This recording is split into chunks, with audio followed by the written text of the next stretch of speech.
নমস্কার বন্ধুরা, আমি আজকে কৌশিক অমাবস্যা নিয়ে কিছু কথা বলবো।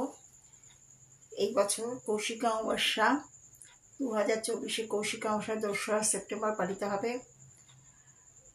কৌশিক অমাবস্যা তিথি পড়বে 1লা সেপ্টেম্বর মাঝরাত থেকে, অর্থাৎ ক্যালেন্ডারের 2রা সেপ্টেম্বর ভোর 5টা 5 মিনিট 51 সেকেন্ড থেকে। অমাবস্যা তিথি থাকবে মঙ্গলবার ভোর 6টা 29 মিনিট পর্যন্ত 58 সেকেন্ড পর্যন্ত। এই তিথিতে আপনারা কতগুলো ক্রিয়া করবেন। নজর কাটানো ক্রিয়া, আপনার ঘরের শত্রু দমনের ক্রিয়া, নানা রকম ক্রিয়া এই দিন করলে ভীষণ ভালো ফল দেয়। এটি একটি বিশেষ অমাবস্যা তিথি, অন্য তিথি থেকে এটি একটি বিশেষ ফলদায়ক ক্রিয়া। এই সময় আপনারা বাড়িতে নজর উতরানোর জন্য তেজপাতা, শুকনো লঙ্কা আর কর্পূর সহযোগে পোড়াবেন আর শত্রুর নাম বলবেন। এতে আপনাদের শত্রু অবশ্যই দমন হবে। একদম নিশ্চিত যে আপনাদের শত্রুতা থাকলেও কেউ আপনার প্রতি ব্যবসার প্রতি নজর দিচ্ছে কি বাড়িতে উন্নতিতে নজর দিচ্ছে, তখন এই ক্রিয়াটি করলে অবশ্যই আপনারা ফল পাবেন। আর সেই মতো কাজ করবেন সময় অনুযায়ী। যেই সময় এই তিথিটা পড়বে সেই সময় অনুযায়ী এই কাজটা করলে আপনি অবশ্যই ঠিকঠাক ফল পাবেন।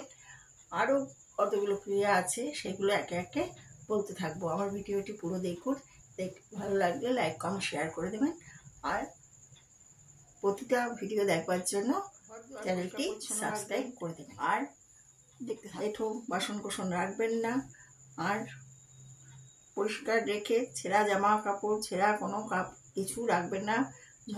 ঘর দুয়ার ঝকঝকে তকতকে করে রাখবেন। আর দরকার লাগলে আপনি আগের দিন, সেদিন সময় না পেলেও আগের দিনগুলো করে সব রেডি করে রাখবেন। এছাড়াও আপনি পুজো করবেন, ঘরে ঘটা করে পুজো না করলেও এই সময়টাতে আপনারা নানা রকম জপ-তপ, মায়ের জপ-তপ করবেন। আর আপনাদের যে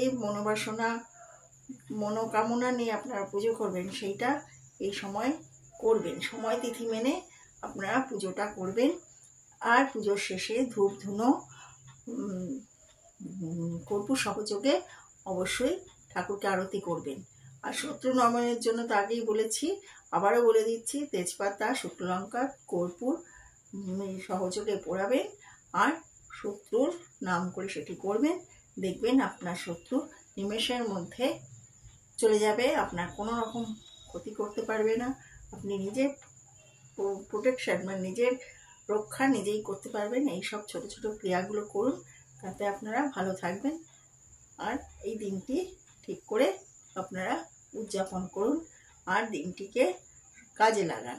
আপনাদের নিজস্ব এই নানা রকম তন্ত্রক্রিয়া, নানা রকম হরস্কোপের অসুবিধাগুলো, গ্রহদোষগুলো এই দিন আপনারা কাটালে আপনাদের অনেক জীবনে সাফল্য আসবে, সুখ শান্তি বিরাজ করবে, ঘরে লক্ষ্মীর আগমন হবে আর আপনারা ভালো থাকবেন। সকলেই ভালো থাকুন।